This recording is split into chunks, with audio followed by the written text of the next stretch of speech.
This is a truly barbaric act that has no basis in Islam, and we condemn this unreservedly. We understand the victim is a serving member of the armed forces. Muslims have long served in this country's armed forces, proudly and with honor. This attack on a member of the armed forces is dishonorable, and no cause justifies this murder. There will no doubt be a lot of soul searching about why these individuals do what they do. We will hear that Muslims are not doing enough to stop the tide of extremism. Well, we are here to tell you that these voices of extremism have no place in our mosques or societies. They operate in the margins, and they thrive on getting maximum attention. The best way to challenge such sentiments, in my humble opinion, is to have robust discussion within our communities. And for our most vulnerable, we need to illustrate the point that integration, civic participation, and political engagement with fellow Britons is the only Islamic way to effect change or express one's grievance. People may suggest this is about foreign policy. That may be. But let me state here and now that nothing at all justifies this action.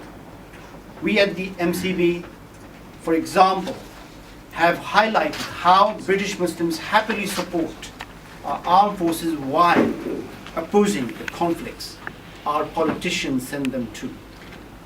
The action will no doubt heighten tensions on the streets of the United Kingdom. Already there were reports last night of mosques being attacked in Essex and Kent. And the English Defence League went to stoke hatred in Woolwich last night. They tell us, they say, because a British soldier was attacked. But as the pictures show, they ended up attacking the police. We have been heartened by the messages of understanding and reconciliation sent to the MCB by faith leaders. We also welcome the wise statement made by the Prime Minister earlier today. We urge Muslim communities to reach out to fellow Britons and testify the true reality of our faith. We call on all our communities, Muslim and non-Muslim, to come together in solidarity to ensure the forces of hatred do not prevail. It is important we allow our police authorities to do their job without speculation. We also urge the utmost vigilance and ask the police authorities to calm tensions as they have been doing so admirably thus far. Thank you very much. To the journalists who are here, this is it's a gathering at the heart of my constituency. First of all, I want to express my deepest sympathies to the families or family of those who the victims of this attack, and also others who've been caught up in this, the community that is directly affected. I know all too well how an incident like this can spread uncertainty and anxiety around our city and also around the country.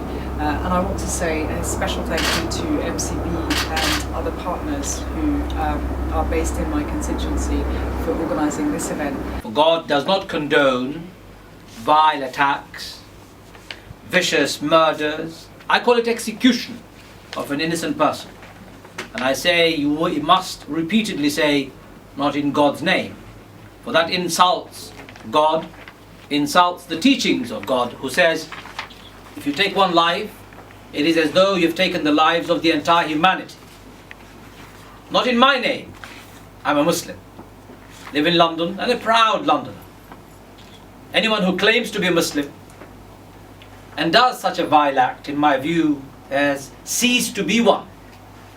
If they've done in order to go to paradise, they will not even smell one, let alone going to one, is what Prophet Muhammad said. If they have done it in the name of Islam, there is no space for such people in Islam. For Islam is totally against such attack, brutality and barbarism. The National Council of Imams and Rabbis extends its deepest sympathy to the family and community of the young man murdered yesterday in London.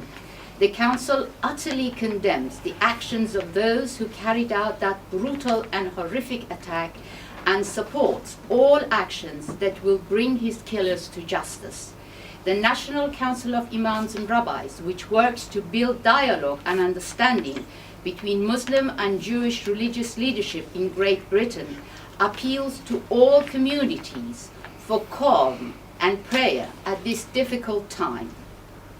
An incident such as that witnessed yesterday afternoon in streets of London can serve to destabilize the often fragile relationship that exists between different ethnic and religious groups in our country. Ken Livingstone said this morning that the security services before the invasion of Iraq had warned the Prime Minister that Britain would be more susceptible to terrorist attacks given that invasion.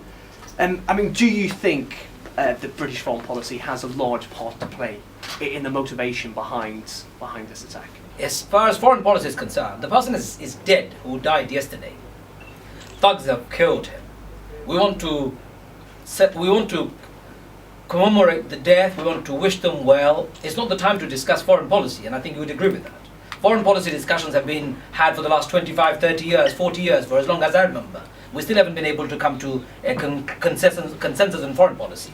I still think, however, Muslim Council of Britain, and I'm not speaking on behalf of it, is the most representative body that you can have in this country for the Muslims. Having more than 500 members, democratically electing its leadership, regular basis making transparent accountability to its membership, media engaging with them, government engaging with them. This is a great sign of leadership.